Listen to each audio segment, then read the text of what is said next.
안녕하세요. 민족 최대 명절인 설날을 맞이해서 미국 주식의 미치다와 US 스탁이 특별한 선물을 준비했습니다.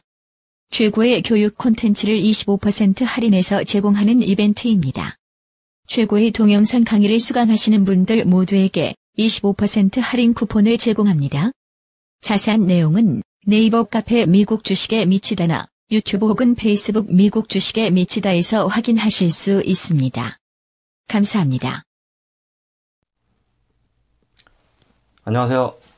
장우석입니다. MJ와 함께하는 미국 주식에 미치다 팟캐스트 방송을 시작하겠습니다. 오늘은 저희가 이제 늘상 말씀드렸던 새로운 사무실에서 새로운 스페이스에서 좀 녹음을 하고 있고요.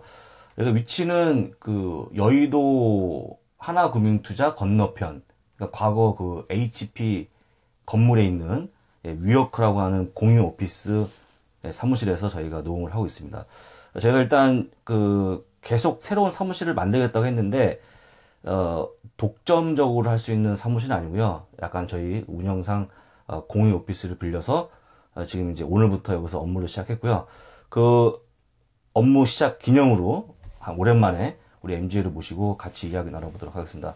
MJ님 안녕하세요. 안녕하세요. MJ입니다. 네, 오랜만에 뵙습니다. 일단 저희가 한 2주 만인가요? 그런 것 같네요. 네, 2주만 맞아요? 3주 정도 됐죠. 저희가 마지막으로 이제 녹음한 게 지지난주 수요일? 네. 아니요. 3주 정도 된 것 같아요. 왜냐면 저희가 지난주에는 녹음 못하고 그 전주에는 저희가 이제 그 안동호 팀장님하고. 아, 그렇죠. 그래서 제가 그 집안에 일이 있어갖고 갑자기 이제 취소를 할까 하다가 또 이제 내가 빠진다고 해서 이 방송이 안 돌아가는 게 아니다 해서 이제 억지로 제가 이제 이렇게 인연을 맺은 거거든요. 네네. 그때 어떠셨어요? 그때 또 나름 재미가 있었던 것 같아요. 새로운 분들의 의견도 좀 들어보고. 그때 안동호 팀장, 그 다음에 오윤희 과장? 맞아요. 그렇게 했는데 재밌게 했습니다. 그래서 청취자분들의 반응도 신선했다라는 반응도 좀 있는 것 같고. 누가 가족이요? 제가. 아, 그래요? 저예요.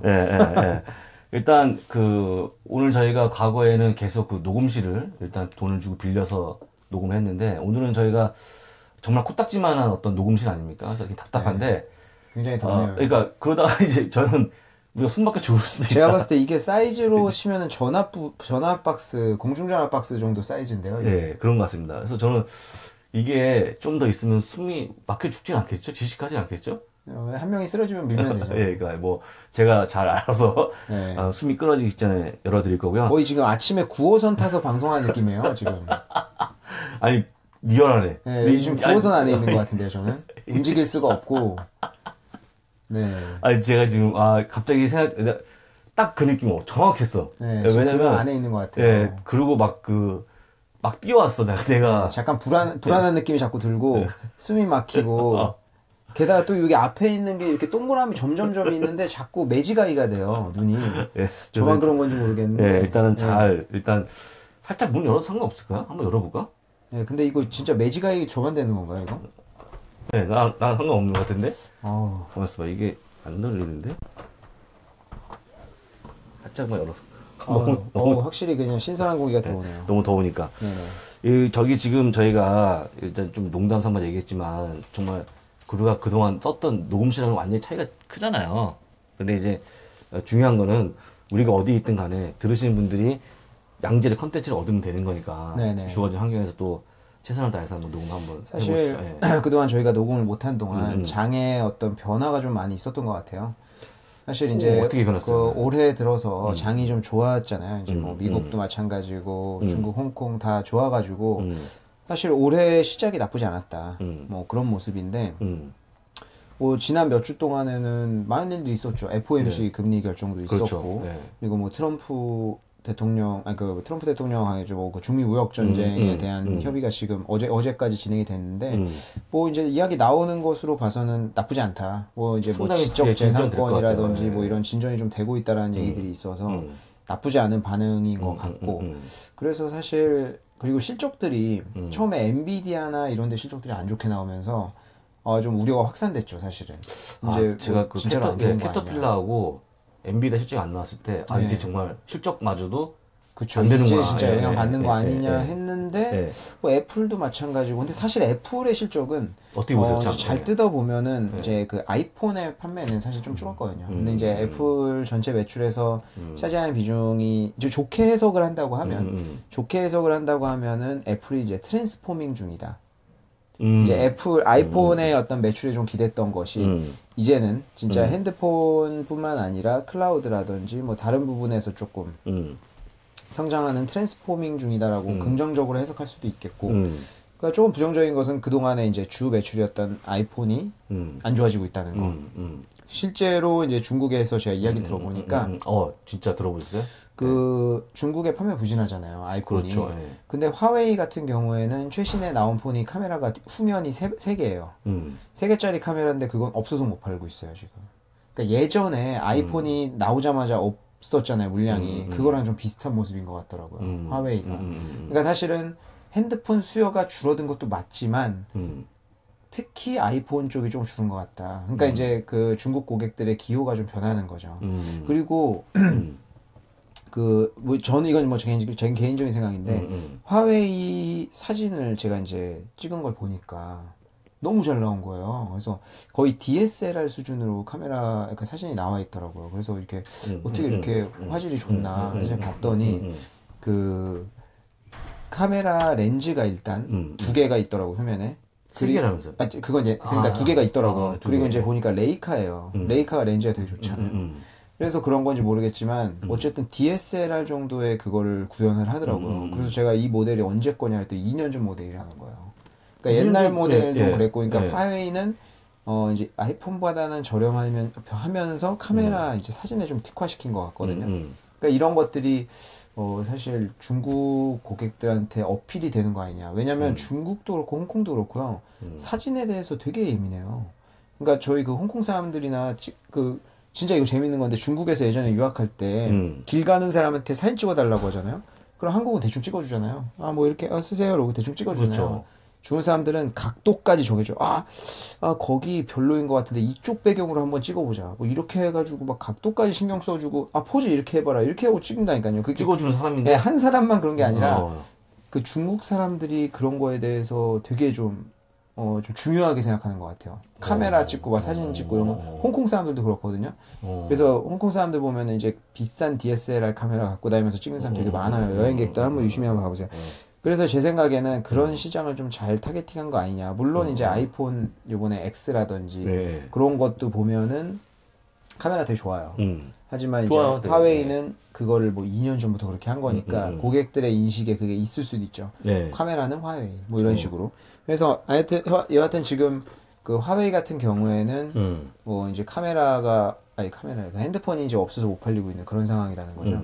그렇기 때문에 아이폰이 이제 트랜스포밍을 하는 건 어찌 보면은 당연한 어떤 절차라고도 볼 수가 있겠고, 전반적인 실적은 잘 나왔지만 아이폰이 안 나왔다. 그래서 사실 홍콩 시장에 그 다음날 이제 그런 이제 의견들이 돌았었죠. 뭐 그러니까 그 아이폰의 그 2차 협력 업체들, 뭐 써니 옵티컬이라든지 그런 업체들의 이 하드웨어 업체들이 주가가 굉장히 안 좋았었어요. 왜냐하면 이제 애플이 실적이 안 좋으니까, 그리고 계속 그런 얘기들이 나왔었으니까. 근데 이제 좀 좋아질 것이다. 그래서 심리적으로 좀 개선. 그러니까 사실은 뜯어보면은 그게 아니잖아요. 아이폰 그렇죠. 매출은 줄었으니까. 그렇죠. 사실은 그 협력업체들이, 2차 협력업체들이 좋을 게 하나도 없는데, 그동안 워낙 이제 심리적으로 많이 이제 떨어져 있다 보니까 심리적으로 좀 개선돼서 그런 효과도 있었죠. 근데 사실 저는 이제 그 애플이 근데 트랜스포밍을 하는데 조금 시간이 더 필요하지 않을까. 그래서 이런 어떤 과도기는 좀 겪을 수 있겠다라는 생각이 들어요. 과연 이제 변형이 돼서 어떻게 성공할지 그런 건 이제 우리가 지켜봐야 되는 그런 시기 아닌가 생각이 듭니다. 사실 그 전략적으로 그 올 1월 2일인가 해서 그 팀쿡이 미리 이제 중국 때문에 실적이 안 좋을 것 같다는 거를 미리 주주들한테 알렸잖아요. 네네. 그때 좀 너무 많이 확 내렸다가 눈높이를 너무 낮춰놓고 약간 그렇죠. 뭐 그것도 립 서비스 아니었나 전략적으로 한 게 아닌가라는 생각도 좀 그런 생각도 좀 들어요. 미리 이제 익스펙테이션을 완전 낮춰놓고 그러고 나서 실제로는 실망해서 이제 막 다 던졌더니 실제로는 잘 나왔다. 뭐 그런 것도 가능하겠죠. 사실 불법은 아니니까. 그렇죠. 그래서 사실 전략적으로 그렇게 한 게 아닌가 생각이 들고, 저 역시도 중국에서의 판매 부진 때문에 당장 주가가 쭉쭉 올라가는 모습은 보이지 않을 것 같다 생각이 좀 들고요. 당분간은 물론 이제 최근에 많이 반등했죠. 바닥부터 올라온 거 시작하면. 근데 이제 개인적으로 중국의 어떤 문제가 해결되지 않으면 특히 안 될 것 같고, 그나마 제가 바라보는 건 뭐냐면 2월 14일 내지 15일 날 뭐가 발표되냐면 워런 버핏의 4분기 실적, 포트폴리오 변동 현황이 발표가 되거든요. 네. 만약 그때 상황에서 지금 이 순간에 워런 버핏이 만약에 애플을 사서 모았다고 하면, 애플의 최대 주주가 지금 이제 뭐 워런 버핏이니까, 그러면 또 한번 주가가 좀 다시 한번 또 좀 올라갈 수 있지 않을까. 저는 뭐 그런 것도 가능할 수 있을 것 같아요. 저는 당장에는 별로 이렇게 지금 현재 가격대에서 크게 올라가는 일은 없고, 다만 그런 약간의 중간에 나오는 뉴스 때문에, 왜냐면 또 그때 또 우리 워런 버핏도 한마디 더 하실 거 아닙니까? 내가 뭐 이거 기계 뭐 팔린다고 산 게 아니다. 서비스 부분의 매출 때문에 산 거지. 그러니까 그 애플의 생태계를 보고 산 거기 때문에, 그 뭐 또 항상 그런 얘기 하면서 그렇게 얘기하시거든요. 농장을 하고 싶은 사람이 내일 비가 온다고, 내일 눈이 온다고 농장 안 할 거냐. 그런 건 늘 있는 일이다 하면서 어떤 큰 틀에서 봐야 된다 한마디 하면 또 애플이 또 좋아 보일 수 있거든요. 그렇죠. 그리고 사실 저는 이제 그 클라우드 사업이 점점 가시권에 들어오는 것 같아요. 네. 그러니까 이제 클라우드 산업이 좋다 이야기는 많이 하고 뭐 그동안 있었지만 실제적으로 이게 좋아지는가 뭐 그런 거에 대해서 우리가 잘 몰랐었던 그런 것들이 있는데 얼마 전에 그 아마존 웹 서비스가 갑자기 다운됐을 때 엄청나게 많은 업체들이 맞아요. 영향을 받았잖아요. 그렇죠. 거기서 이제 저희가 깨달은 거죠. 아, 정말 클라우드를 많이 사용하는구나. 특히 이제 그 그 IaaS 같은 경우에는 더 많이 사용을 하는구나. 그런 걸 저희가 알 수 있는 건데 실제적으로 중국의 클라우드 업체들, 알리바바도 마찬가지고요. 알리바바 클라우드 부분 매출이 2배 이상 올랐어요. 그리고 이제 중국의 업체들의 클라우드 업체들의 실적들이 잘 나오고 있거든요. 그래서 제 생각에는 지금쯤에서도 이제 그 클라우드 업체들 주식을 한번 봐야 될 때 아닌가. 아, 클라우드 쪽? 네. 클라우드 쪽이라고 그러면 물론 이제 마이크로소프트도 들어가고 아마존 당연히 들어가고. 그렇죠. 마이크로소프트가 뭐 요새 대표적이죠. 그래서 일단 다시 한번 보자. 근데 역시 아마존이 압도적으로 사실은 제일 잘 나가잖아요. 클라우드 쪽으로. 미국에서. 그렇죠. 근데 이제 뭐 중국의 이제 그 A주 본토에 상장된 주식 중에 항생전자라고 있어요. 항생전자. 네, 이게 종목 코드가 뭐냐면은 이게 주식이 이제 좀 많이 조정을 받고 최근에 이제 좀 많이 올라와 있는데 상해에 상장되어 있는데 600570이거든요. 네, 600570. 네, 600570. 그리고 용우 네트워크라고 600588. 요 두 개가 이제 중국 대표 이제 클라우드 업체인데 이 항생전자 같은 경우에는 많이 반등했네. 네, 많이 반등을 했습니다. 작년 말부터 해가지고. 그러니까 많이 반등했네. 실적이 좀 좋게 나오고 있는데 얘네가 뭘 하는 업체냐면은 그 금융 시스템을 외주하는 업체들이에요. 클라우드화 지금 시키고 있는데, 그러니까 간단하게 이해하시면, 예전에 저희가 리딩에서 근무할 때 파워베이스 같은 거 썼잖아요. 파워베이스 전산 거. 그러니까 그런 전산을 이제 중소기업들 같은 경우에는 자기네가 구축하려면 돈이 너무 많이 돼. 그때 HTS 유지 비용 아시죠? 알죠. 엄청나게 많이 저희가 개발을 해가지고 유지 비용이 너무나 많았었잖아요. 그런 것들을 직접 할 수 없으니까 외주를 얘네들이 하는 거예요. 그걸 클라우드화 시켜가지고 지금 계속 잘하고 있거든요. 그러니까 사실 저는 이게 굉장히 가능하다고 보는 게 한국만 해도 금융회사들 얼마나 많아요. 은행, 많죠. 자산운용회사, 뭐 이런 그리고 뭐 증권사 엄청 많잖아요. 그렇죠. 얘네는 증권사 쪽에 좀 특화되어 있었어요. 근데 중국은 땅덩이도 크고 인구도 많은데 증권사가 훨씬 많잖아요. 근데 우리가 아는 뭐 중신증권, 뭐 그런 큰 증권사들 빼고 작은 증권사들은 그냥 예전에 리딩이라든지 뭐 그런 데로 생각하시면 될 것 같아요. 그렇죠. 그런데 자기의 자체 시스템을 구현을 한다? 너무 어려운 거예요. 그러니까 얘네가 앞으로는 저 더 커질 거라고 보거든요. 그리고 금융시장이 계속 개방이 되고 있잖아요. 오늘도 뭐 QP, RQP 제도 보완에 대해서 또 발표를 했고 둘이 하나로 합치고 뭐 이런 어떤 제도들 보완해서 많이 하고 있거든요. 그런 것들이 제가 봤을 때는 이 무역전쟁의 협상 내에서 결국에 미국은 중국의 금융시장을 개방시키려고 하는 목적이 굉장히 크다 보니까 이제 이런 것들이 압박에 좀 가면서 중국이 개방을 조금씩 더 한다고 생각이 들어요. 언젠가 100% 개방을 할지 그건 모르겠습니다만은 중국이 개방을 계속 하는 와중에는 기회가 계속 생길 거예요. 뭐냐면은 그 어떤 규제나든지 작년에도 이제 자산관리 업체, 자산운용 업체들에 대한 규제들이 굉장히 강화되면서 이 기업이 좀 수혜를 받거든요. 그런 거를 작은 기업들은 다 일일이 맞출 수 없는 거예요. 그러니까 그렇죠. 얘네가 통합으로 다 서비스를 제공을 하는 거죠.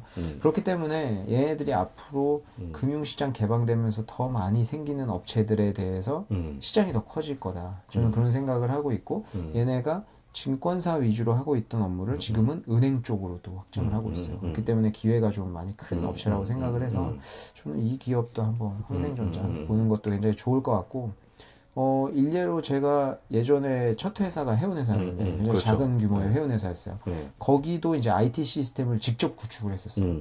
그러니까 직접 구축하니까 편하죠. IT팀이 있으니까. 근데 비용이 너무 많이 들더라고요. 그러니까 그런 것들을 제가 직접 체험을 해봤잖아요. 그 회사에서도 그렇고 네. 링투자증권에서도 그렇고 경험을 해보다 보니까 이 업체가 되겠다라는 생각이 들더라고요. 그래서 클라우드 업체 중에서는 이 업체 한번 좀 봐보면 좋을 것 같아요. 네. 그 다음에 말씀하셨듯이 이번 아마존은 어쨌거나 뭐 실적은 잘 나왔는데 네. 다음 실적 전망이죠. 어닝 가이던스 약간 낮아지면서 사실 이제 오늘은 이제 열릴 건데 아직 장 시작하려면 좀 시간이 남았죠. 근데 아마도 약보합 정도에서 선에서 나오지 않을까 일단 그렇게 생각이 들고요. 그다음에 마이크로소프트 역시 사실 마이크로소프트가 실적이 좋았는데 약간 또 약보합세를 보였던 부분은 사실 아까 말씀드렸던 그 클라우드 부분에 대한 R&D 비용이 최근에 좀 증가하는 그러니까 지난 분기에 35억 달러였는데 이번에 비용이 41억 달러 증가했다는 것 때문에 일단은 그거에 대한 약간의 우려 이런 게 나와주면서 일단은 실적은 좋았지만 약보합으로 또 아마 시장이 진행될 것 같고요. 그리고 페이스북은 아주 많이 올랐어요. 페이스북은 실적이 잘 나왔죠. 그동안 이제 그 작년에 어떤 악재들이 많이 있었잖아요. 많았죠. 그런 것들이 사실은 단기적으로 빠지고 금방 회복될 거라고 생각했지만 좀 기간이 좀 걸렸던 것 같아요. 그래서 이제야 좀 회복이 되는 거 아닌가. 사실 저는 페이스북에 대해서 뭐 좀 의구심이 있지만 저도 있어요. 인스타그램만큼은 정말 뭐 인스타그램 덕을 너무 많이 보는 거예요. 어디서 따라올 데가 없고 저는 사실 뭐 저번에도 말씀드린 것 같지만 이제 SNS를 안 하죠. 안 하죠. 인스타 하신다고 그랬나? 아니요, SNS 프리 생활을 하고 있어요. SNS에 아무것도 없어요. 야, 진짜 대박이네. 네. 근데 이제 그렇게 살아도 뭐 불편한 게 없더라고요. 네. 그렇기 때문에 저는 뭐 그렇다고 생각하는데 그 전에도 저는 인스타그램은 꽤 오래 사용한 것 같아요. 페이스북은 사실 제가 페이스북은 거의 초기 2008년 9년? 아니 제가 하여튼 유학할 때서 2008년 9년? 그때쯤 된 것 같네요. 그때쯤부터 썼었는데 페이스북은 안 쓰고 인스타그램만 좀 막판에는 많이 쓰다가 지금은 이제 안 쓰는데 인스타그램은 정말 유용한 것 같아요. 그 광고가 저는 굉장히 놀라웠었거든요. 광고에 그 자연스럽게 너무 융화돼서 사람 그 구매까지 이어지게 하는 게 굉장히 했었기 때문에 페이스북은 이제 좀 많이 떨어져서. 그다음에 왓츠앱도 또 잘 나가고 있고 여러 가지로 일단 그죠. 왓츠앱도 많이 쓰죠.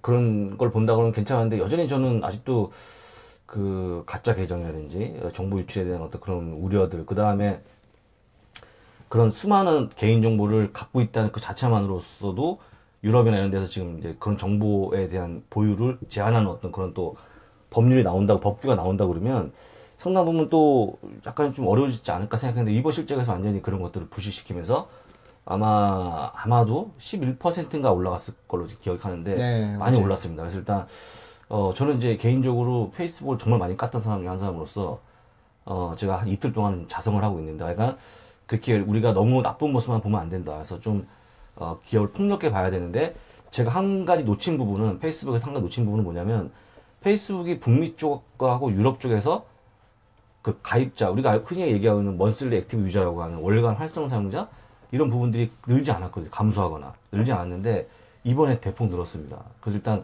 왜 그게 중요하냐면 우리 유튜브 아시겠지만 유튜브가 동남아도 있고 한국도 있고 미국도 있잖아요. 근데 미국게 비쌉니다. 광고비가. 그러니까 동남아 가면 싸고요. 그러니까 우리가 어떤 컨텐츠를 만들어 영어권에 만약에 그게 광고가 붙는다 그러면 상당히 광고비가 많이 붙거든요. 그래서 일단 그런 거 본다 그러면 돈 되는 지역이 북미하고 유럽이었는데 그게 감소했기 때문에 실적이 안 될 거라고 생각했는데 이번에 정말 크게 늘었거든요. 근데 그게 반드시 페이스북뿐만 아니고 인스타그램도 포함해서 는 거기 때문에 뭐가 잘 나갔는지 모르겠습니다만 어쨌거나 그런 부분 놓친 게 사실 안타까웠기 때문에 그런 지역에 왜 늘었는지 잘 모르겠습니다만 어쨌거나 늘어서 이번 실적이 좋게 나왔다라고 좀 보시면 좋을 것 같고요. 그런 차원에서 보게 되면 우리가 지금 애플 얘기했죠. 그 다음에 마이크로소프트 얘기했죠.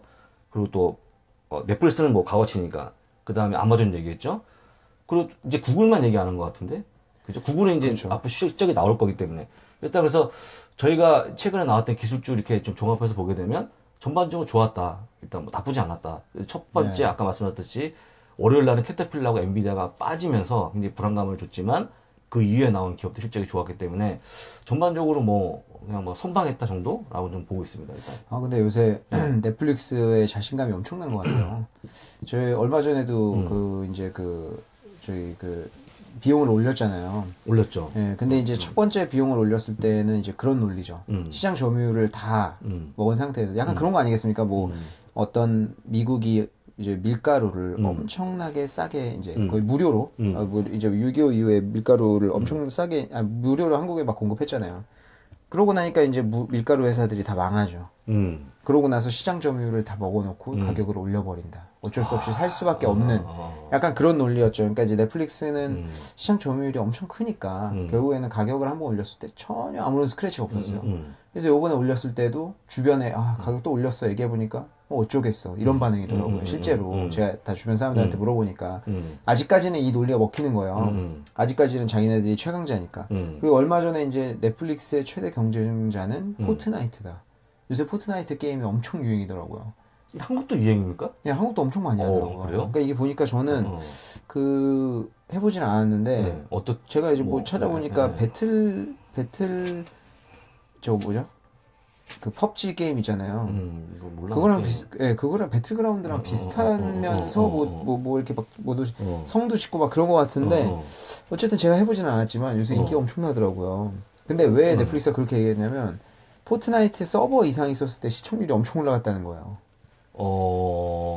그러니까 이게 재밌는 현상이죠. 네. 그만큼 이제 넷플릭스가 자신이 있다는 거예요. 왜냐면 경쟁자로 네. 자기네 컨텐츠를 만드는 그런 회사를 언급을 한 게 아니라 완전히 다른 경쟁자를 뽑았잖아요. 그렇죠. 그만큼 자기랑 같은 동종업계의 컨텐츠를 만드는 사람 중에는 지금 자기 경쟁자가 없다. 뭐 이런 얘기인데 이게 지금 이런 시기에 그런 얘기를 했다는 것도 좀 재밌는 것 같아요. 왜냐면은 지금 작년부터 2019년 한 해에 넷플릭스가 좀 힘들 것이다. 뭐 이런 이야기들 많이 했거든요. 그렇죠. 실제적으로 이제 경쟁자들이 나타난다. 그리고 2019년도에 이제 디즈니도 스트리밍 서비스를 본격적으로 시작할 거고 이제 뭐 아마존, 유튜브 계속 치고 올라오니까 생길 거다. 뭐 이런 얘기를 했는데 저는 그 부분에 조금 동조하는 게 있어요. 왜냐면은 이제 제가 생각하는 건 뭐냐면은 경쟁자가 생겨서 넷플릭스가 힘들어진다라기보다는 넷플릭스는 약간 은행이 없는 증권사 같은 느낌?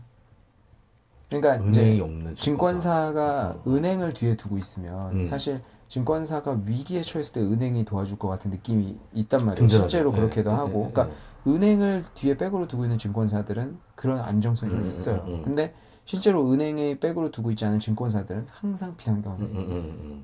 그래서 은행을 항상 인수하려고 많이 노력을 하잖아요. 그렇죠. 그런 증권사만 있는 데들 보면 약간 그런 느낌? 뭐냐면은 넷플릭스는 컨텐츠를 너무 잘 만들고 하지만 이게 계속 과거의 어떤 이력이 계속 쌓이고는 있지만 디즈니랑 비교해 보면은 디즈니는 과거에 은행을 두고 있는 증권사 같은 느낌이에요. 뭐냐면 과거의 히스토리가 너무 광범하고 그렇죠. 얘네가 스트리밍 서비스를 했을 때 거기에 올라가서 부가 효과 컨텐츠뿐만이 아니라 그 컨텐츠에 엮여 있는 사람들의 그 어떤 인생들 있잖아요. 그러니까 뭐 디즈니 이거 뭐 이렇게 성 딱 올라갔을 때 처음 나왔을 때 그 느낌이 물론 저는 넷플릭스 봤을 때도 좀 그런 느낌이 있긴 하지만 어렸을 때의 그 추억이 거기에 묻어나잖아요. 그러니까 제 어렸을 때도 디즈니를 봤다면 제가 이제 애를 낳으면 그 친구도 디즈니 보고 또 커서 똑같아. 그러니까 대를 물려서 계속하는 그런 어떤 백그라운드를 무시할 수 없다는 거예요. 근데 그런 사람이 이제 경쟁자로 나온다는 거죠. 그리고 넷플릭스는 작년에도 8조를 썼잖아요. 그렇죠. 네. 올해도 계속 돈을 써야 되는데. 있죠. 네. 그런 백그라운드 지금 쌓아가고 있지만 쌓여있는 그런 히스토리가 좀 짧기 때문에 상대적으로 계속 돈을 쏟아 부어야 하는데 그 돈을 어디서 자금 계속 조달해 올 것이냐. 그러니까 지금 그 비용을 사용료를 계속 올리고 있는데 이것도 한계가 있다는 거예요. 제가 봤을 때는. 그래서 실제적으로 작년 말에 뭐 넷플릭스가 발행한 채권들 이자율이 많이 오르기도 했었잖아요. 이런 걸 봤을 때 저는 넷플릭스가 그것 때문에 뭐 시장 점유율이 엄청 꺾여서 힘들어진다기보다는 실적이 그래도 예전만큼 급속도로 성장하기 좀 힘든 거 아니냐. 그런 생각이 들거든요.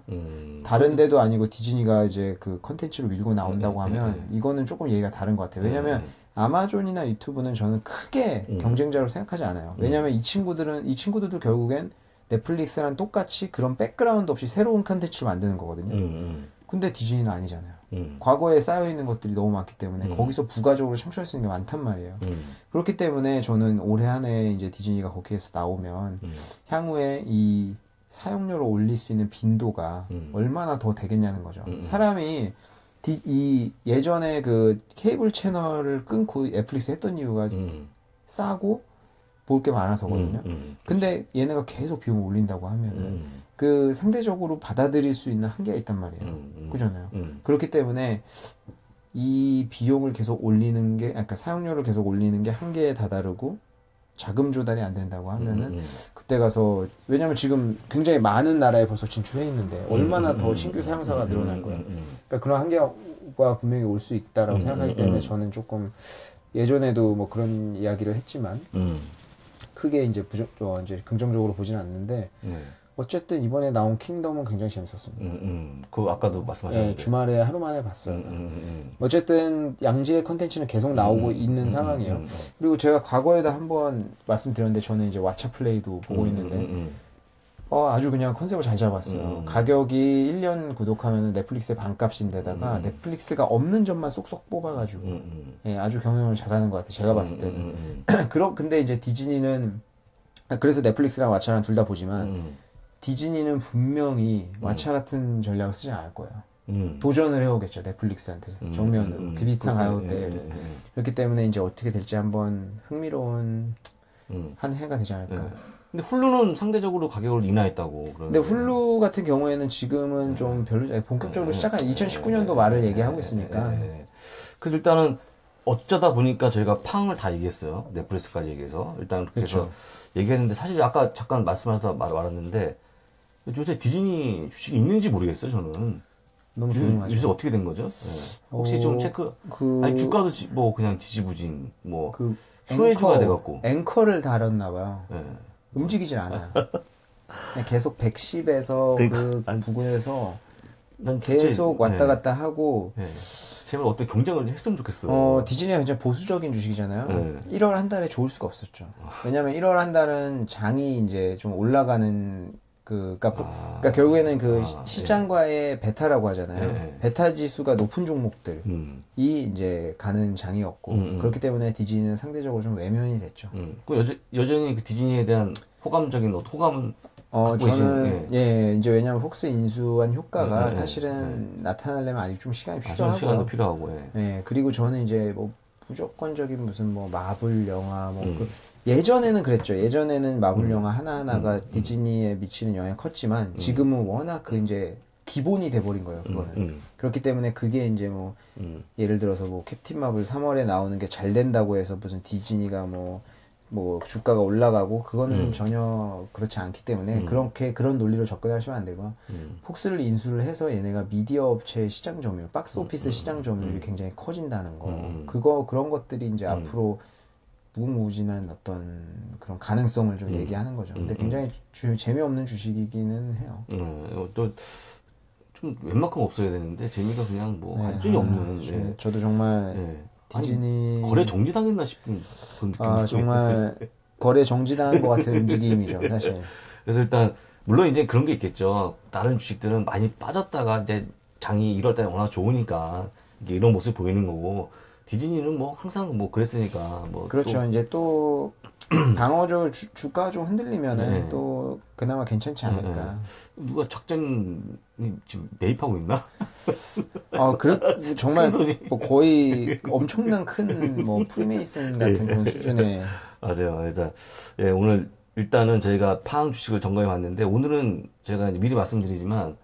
오늘은 저희가 유료 방송이 없습니다. 그죠? 그쵸. 그래서 오랜만에 또 설 전이니까. 설 전이고 해서 저희가 또 이렇게 오늘까지 저희가 유료 방송하면 너무 이제 인간미가 없는, 그죠? 그래서 오늘은 그냥 무료로 진행하고 그 다음에 할 때는 전에 했던 어떤 뭐 저번에 엣지도 말씀하셨고 그잖아요. 네, 그래서 예, 그런 것들을 이제 한번 엣지 저희가 방송했죠. 예, 그래서 일단 그런 거에 대한 또 리뷰도 해드리고 그다음에 또 지금 굉장히 좋은 어떤 또 컨텐츠가 또 있으시잖아요.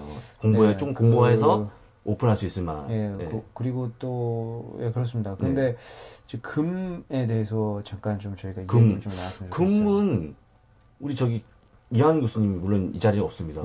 굉장히 좋아하시는 상품이어서 늘상 매일 말씀하시거든요. 금이 이제 지금 뭐 저는 금을 제가 저번 시간에 이야기했던가요?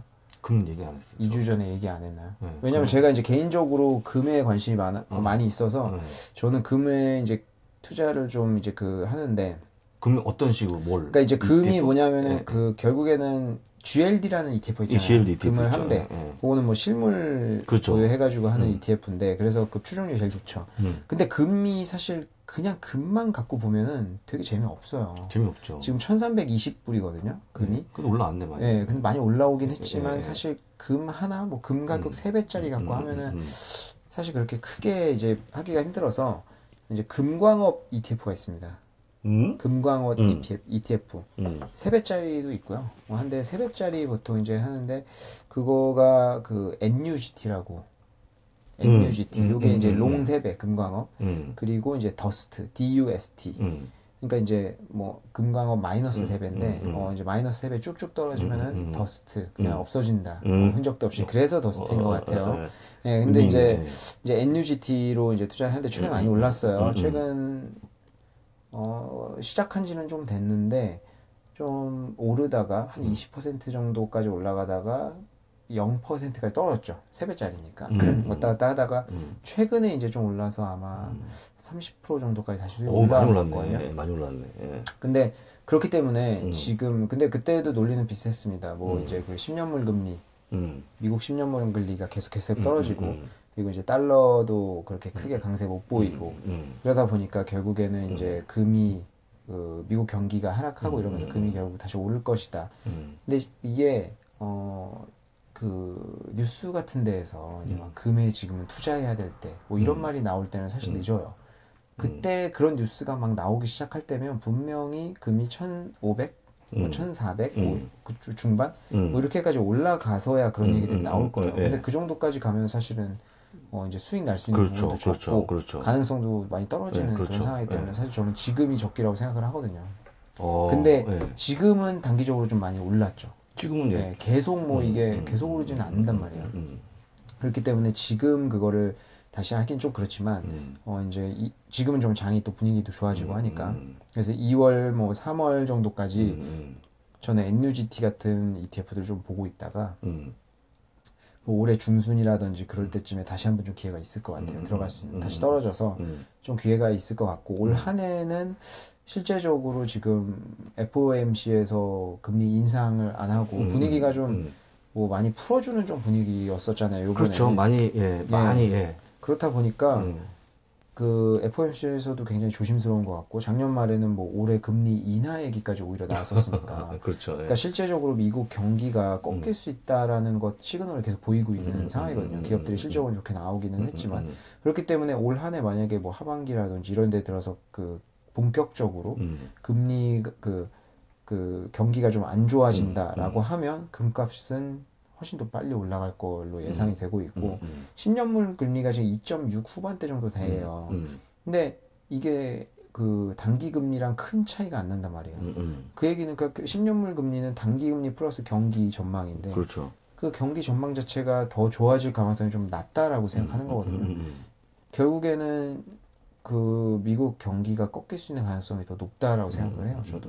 그렇기 때문에 금은 좀 우리가 다 같이 좀 NUGT든 GLD든 보면서 투자 아이디어를 계속 해야 되는 시기다, 지금부터. 그러니까 나중에 뉴스에서, 신문에서 막 떠들어댈 때는 늦는다. 이게 제 생각이고, 그런 의미에서 좀 봐야 될 것 같아요. 근데 GLD는 약간 여유있게 투자하시는 분이 좋은 것 같고. 그렇죠. 왜냐면 이제 많이 움직이진 않으니까.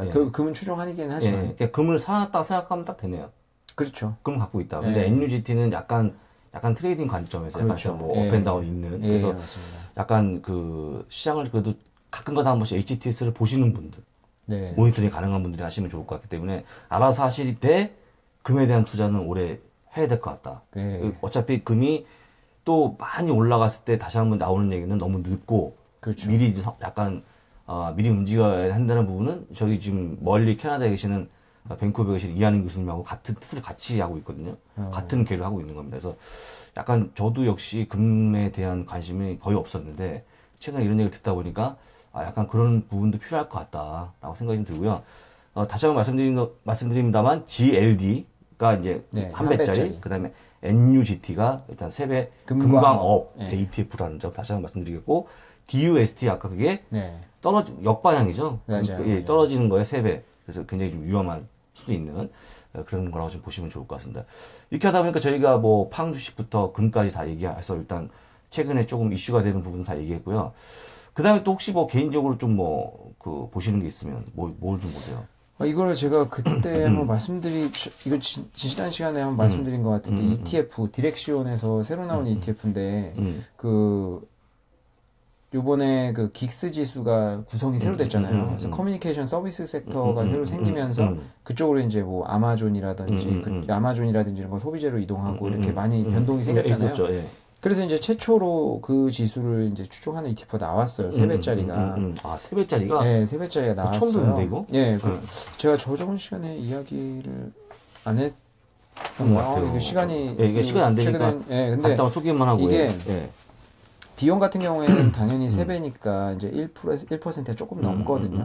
근데 이제 뭐, 사실은 그거는 체감할 수 있는 거는 아니니까. 그렇기 때문에 하는데, 이게 보시면은 그 롱으로 3배짜리 커뮤니케이션 섹터, 이게 TAWK 티커가 종목이요. 그리고 하방의 3배는 MUT예요. 뮤트네. 네, 그래서 이게 보니까 티커가 TAWK는 터크. 마라다의 터크고, 이거 MUT는 떨어진다. 그러니까 이제 오르면은 사람들 막 소문내고 떠드는데 떨어지면은 다 치고. 입 다물죠. 네, 그래서 이게 되게 재밌어가지고 제가 여기 그 디렉시온의 이사님한테 물어봤어요. 그래서 이거 너무 재밌는 이름이다. 그랬더니 홍콩에 계시잖아요, 그 이사님이. 그분이 만든 거래요. 이거 MUT 이름 공모해가지고 된 거래요. 네. 의미가 있는 거네, 이거. 그렇죠. 그러니까 디렉시온의 ETF들이 그 코드를 되게 재밌게 만들어요. 그래서 외울 수 있게 해요. 그래서 중국의 이제 그 중국 지수 추정하는 것도 인 양이거든요. 인양, YINN, YANG. 근데 이제 양이 그 양과 음이에요. 음과 양. 그게 중국말로 인양이거든요. 그거를 표현해가지고 한 건데 저는 양이 당연히 3배짜리 그 상방인 줄 알았더니 양이 항방이고 인이 이제 상방인데. 왜요? 그거는 모르겠어요. 왜 그렇게 했는지. 그러니까 다 이런 식으로 좀 의미가 있는 ETF들을 많이 내거든요. 그래서 이제 요번에 그 커뮤니케이션 섹터로 이제 이동을 해서 뭐 그동안 긱스 지수에서 뭐 이쪽에 포함되어 있는 종목들을 좀 투자하시고 싶었던 분들이 있었을 텐데 뭐 그거에 좀 힘들었다라고 하면은 사실 이 ETF로 이제 새롭게 추가를 할 수 있을 것 같거든요. 그래서 보면은 뭐 구글, 넷플릭스, 뭐 페이스북 이런 데들이 많이 있고 그리고 상위 종목을 보면은 페이스북이 한 17% 정도 그리고 이제 그 구글이 2개 합쳐서 한 27%. 왜냐면 구글이 이제 A랑 C가 있으니까. 그리고 넷플릭스도 한 5% 정도 들어가고, 버라이존이 4.5%, AT&T, 디즈니, 액티비전 블리자드, 컴캐스트, 뭐 이런 식으로 순서가 쫙 돼서 들어가거든요. 그래서 아마 요번에 페이스북 실적 잘 나왔을 때 요 주식도 좀 잘 갔을 것 같고, 최근에 좀 주가 흐름이 괜찮을 것 같아요. 그래서 뭐 나는 이제 뭐 개별 종목, 뭐 팡 주식 뭐 이런 거를 개별적으로 하기가 좀 힘들 것 같다라고 하면 이 커뮤니케이션 섹터를 하면 그래도 팡 주식이 뭐 3개나 들어가 있으니까 이 주식으로 좀 추정할 수 있을 것 같고 뭐 청취자분들께서는 외우기도 쉽죠 뭐. 토크랑 TAWK 토크랑 뮤트 MUTE 그래서 정방향이 TAWK 역방향이 MUTE 맞아요. 그리고 하여튼 그 미국 ETF 중에서 레버리지 ETF를 하는 데가 뭐 디렉시온이랑 프로쉐어스 뭐 몇 군데가 있는데 있죠. 이런데 ETF 그 중에서도 이제 디렉시온이 저는 굉장히 좋은 ETF들도 좀 많이 나오고 뭐 거래량이라든지 이런 게 받쳐주는 게 좀 많이 있는 것 같아서 뭐 레버리지 ETF를 하려면 디렉시온 걸로 좀 선택을 하는 게 낫지 않을까 그런 생각이 들더라고요. 이거 지금 근데 당장 상황으로 봤을 때는 TAWK가 나아 보이네요. 그렇죠. 왜냐하면 이제 지금은 장이 올라가고 있는 그런 상황이니까. 일단은 팡 주식에 이어서 그다음에 금매에 이어서 오늘 또 커뮤니케이션 서비스 섹터를 추정하는 3배짜리 정반향, 역반향 ETF까지 말씀을 해주셨고요. 참고적으로 그 한 배짜리는 XLC입니다. XLC, 그러니까 그 커뮤니케이션 서비스를 추정하는 대표적인 ETF 한 배짜리죠. 이거는 XLC고, 그다음 아까 말씀드렸던 TAWK나 MUT는 3배짜리라는 점 다시 한번 말씀드리겠고요. 근데 여러 가지가 3배짜리가 있지만 그 중에서도 디렉시온의 3배짜리가 매매가 좀 유용하다라고 좀 말씀해 주신 건데, 뭐 그건 유용할 수 있겠지만 그렇지만 항상 저희가 항상 하는 얘기입니다만 섣불리 이렇게 매매. 아니면 3배짜리는 단기적으로 해야죠. 네, 단기적으로 섣불리. 제가 항상 뭐 이렇게 영화 무슨 어떤 다큐로 보게 되면 밑에 나오잖아요. 어린아이 따라하지 말라 뭐 이런 식의. 그렇죠. 그때 이것도 사실 뭐 이렇게 섣불리 따라주신 거 아니고. 근데 저는 그 이제 우리 한국의 투자자분들께서 이제 그 레버리지 ETF에 대한 이해도가 많이 올라갔다고 생각이 들어요. 그렇죠, 예. 왜냐하면 과거에 이제 가장 대표적으로 이제 문제가 됐었을 때가 그 유가 ETF, ETN이죠, 정확히는. ETN이죠. 유가 ETN이 이제 그 유가가 엄청나게 하락을 했을 때 그때 3배짜리 ETN을 많이들 하셨었어요. 근데 그때 제가 이제 현업에서 그 막 상담하고 막 이럴 때 보면은 굉장히 이해도가 없으신데도 하시는 분들이 많이 있었어요. 그러니까 뭐냐면은 예를 들어서 제가 기억나는 제일 위험했던 거는 뭐 유가가 예를 들어서 100에서 50불로 떨어졌다. 반토막이 났다. 그러면 3배짜리 유가 추종 ETF는 당연히 거의 뭐 반토막이 아니라 거의 완전하게 완전 낮아. 뭐 100불에서 뭐 한 10불대까지 떨어졌을 수 있잖아요. 떨어질 수 있죠. 네. 근데 이 유가가 50불에서 다시 100불 가면 이 주식이 다시 뭐 10불대에서 100불로 가는 거 아니냐. 똑같은 움직임으로 생각하시는 분들이 있었어요. 그런 거 아니죠. 네, 실제로 그런 분들이 있었거든요. 그래서 제가 그게 아니라 추종률이기 때문에 이거는 그렇지 않다라고 설명을 해도 이해를 못 하시고, 그리고 이제 우리나라의 지수들이 과거 HTS의 지수들이 그 병합이라든지 분할에 대해서 제대로 표현이 안 될 때가 있었거든요. 그러니까 아니 근데 이거 그 대부분은 병합을 하잖아요. 많이 떨어지면은. 왜냐면 5불 이하로 떨어져서 오래 거래되면 상폐되니까. 그래서 이제 병합을 하는데 그거를 주가가 상승했다고 생각하시는 분들이 있는 거야. 그래서 아니 과거에는 이렇게 해서 올라간 적이 있었다라고 막 하시는 분들도 있었고, 그래서 사실 그런 이해도가 좀 많이 떨어지시면서 만약에 투자를 하신다라고 하면 위험할 수 있다는 거지. 그리고 또 뭐 3배짜리 ETF는 매 일별로 추종을 하는 거기 때문에, 그러니까 단순히 저희가 생각해서 1에서 100까지 갔다고 하면은 뭐 1에서 10까지 갔다고 10배 간 거잖아요. 그러면 정확히는 3배짜리가 1에서 뭐 1에서 10배, 이게 30배에 갔어야 되는데 그게 아니라는 거죠. 왜냐하면 1에서 10까지 쭉 가는 게 아니잖아요. 그렇죠. 왔다 갔다 하면서 올라가는 거기 때문에 얘는 일별로 정산을 하면 그 퍼센테이지를 정확히 똑바로 추정하기가 힘들어요. 그렇죠. 만약에 1에서 10까지 정확히 그냥 한 번도 안 쉬고 올라간다? 그럼 당연히 30%, 30배 먹는 거죠. 하루에 갔다 오면 되겠죠. 하루에 갔다 오면. 근데 그게 아니라고 하면은 사실은 계속 원금 깠다 올랐다 하면은 사실 그렇게까지 추정이 안 나오거든요. 그렇기 때문에 이제 장기 투자보다는 단기 투자, 해지용으로라든지 단기적으로 어떤 뭐 확신이 있을 때 그럴 때 투자하는 용으로 많이 사용을 하시죠. 그러면 지금 그래도 좀 지금 아까 현업에 계실 때보다는 지금은 3배짜리에 대한 관점이 많이 우리가 좋아졌다? 그렇죠. 왜냐면 이제 그 한국의 ETF 수도 제가 알기로 400개가 넘을 거예요. 제가 현업에 그때 이제 막 한참 몇 년 전만 해도 200 몇 개였거든요. 근데 지금 400개 넘는 걸로 알고 있는데 그 정도로 개수도 많아지고 ETF에 대한 교육이라든지 그런 것도 굉장히 많이 하고 있어요. 그렇기 때문에, 그리고 많이 투자를 또 하시고 그렇기 때문에 또 저는 이해도도 많이 늘어나고 ETF 사용자 점점 많이 늘어난다. 그리고 요새는 기관 투자자들도 이제 ETP라고 하는데 ETF 상품, 그러니까 뭐 자산 배분이랑 비슷한 것 같아요. 그러니까 ETF들을 모아서 만든 상품. 그러니까 예전에는 뭐 그 어떤 기관들 같은 데 있잖아요. 뭐 무슨 조합, 무슨 뭐 하여튼 그런 연금 같은데 그런 데에서 직접 펀드를 많이 샀다고 하면은 요새는 이제 ETF 상품들로 많이 하고 그렇기 때문에 이제 많이 이제 ETF 시장이 더 커지고 있는 것 같습니다. 오히려 미국은 ETF 접근하는 게 가장 심플하고 쉬운 방법이죠. ETF는 미국이 제일 많이 상장돼요. 가장 접근하기 쉽잖아요. 어쨌거나. 그렇죠. 근데 제가 갑자기 궁금해서 그러는데, 얼마 전에 그 우리 디렉시온 쪽에 우리 MJ께서 또 아는 또 지인분이 또 계시잖아요. 실제 직원분. 네. 예. 근데 또 잠깐 말씀하신 것 중에서 5배짜리가 출시가 될 수 있다. 뭐 그거는 예전부터 계속 예, 추진이 예, 되고 있는. 뭐건 나온 건 아닙니다만. 네. 아직까지 협의가 되고 있는 건 맞는 얘기죠? 네, 저도 그렇게 알고 있어요. 예, 계속 추진을 하고 있었다고. 근데 제가 생각하기에는 아까 말씀하신 것처럼 이제 1배짜리보다 3배짜리는 정말 단기적으로 뭔가 대응하기 위한 용도란 말이죠. 그럼 5배짜리가 되면 더 단기적으로. 그러니까 저는 이제 한 배를 넘어서면 그 2배, 3배, 4배, 5배, 6배가 그 기간의 짧기를 보여주는 건 아니고 그냥 단기간으로 사용해야 되는 거. 예를 들어서 뭐 한 달 사용한다. 5배, 3배, 2배 다 상관없다고 생각해요. 왜냐면 그게 뭐 그 2배씩 늘어나는 게 기간을 더 짧게 하는 건 아니고 짧은 기간이라는 게 뭐 한 달, 뭐 2주, 1주 이 정도에 사용하는 건데 그 강도겠죠. 나는 더 확신이 있어서 5배를 선택한다. 3배를 선택한다. 2배를 선택한다. 이렇게 할 수는 있다는 거죠.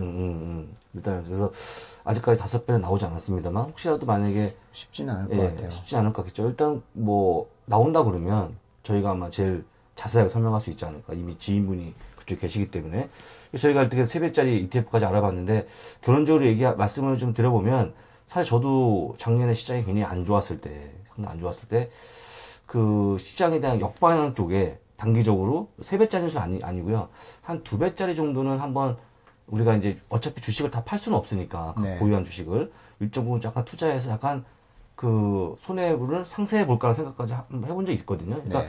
그런 차원에서 단기적으로 접근하기는 약간 유용성이 있는데 저는 아직까지 3배짜리는 아니었고 2배짜리까지 한번 봤거든요. 그래서 일단 그런 부분들은 아마 각자 조금 이렇게 그런 단타 매매에 좀 능하신 분이 계시고 그게 안 되신 분이 있으니까 적절하게 이용하시면 좋을 것 본인의 같아요. 성향에 맞춰서 하면 되는 거예요. 맞습니다. 그렇게 좀 보시면 좋을 것 같고요.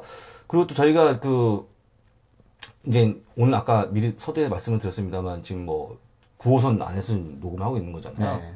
9호선 안에서 일단 숨이 막힐 것 같고 굉장히 더운. 근데 문을 여니까 또 추운 것 같아요. 아, 그래요? 이건 뭐 몸이 안 좋은 것 같아요, MJ께서.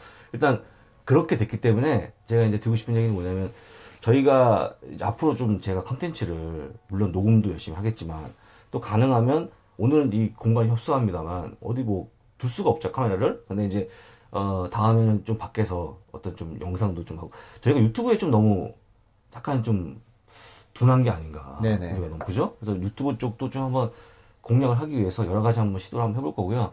그리고 또 올해 그러니까 이제 음력으로 이제 새해가 또 밝아오지 않습니까? 그때는 저희가 또 그 유료 컨텐츠도 좀 보강을 해서 조금 더 도움이 되는 사실 뭐 저도 그냥 급조해서 한 적도 있었고 또 그 다음에 너무 이렇게 좀 남의 눈치를 보면서 혹시 이 주식이 좀 잘못될 겁을 먹어서 얘기했었는데 그런 것도 좀 자유롭게 얘기할 수 있는 그런 시간을 만들어서 도움이 될 수 있도록 한번 좀 준비해 보겠습니다.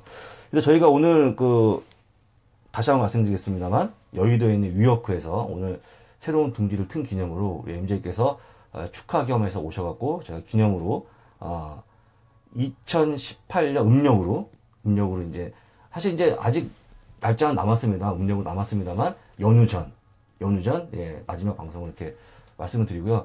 끝으로 또 우리 청취자분들께 하실 말씀 있으시면.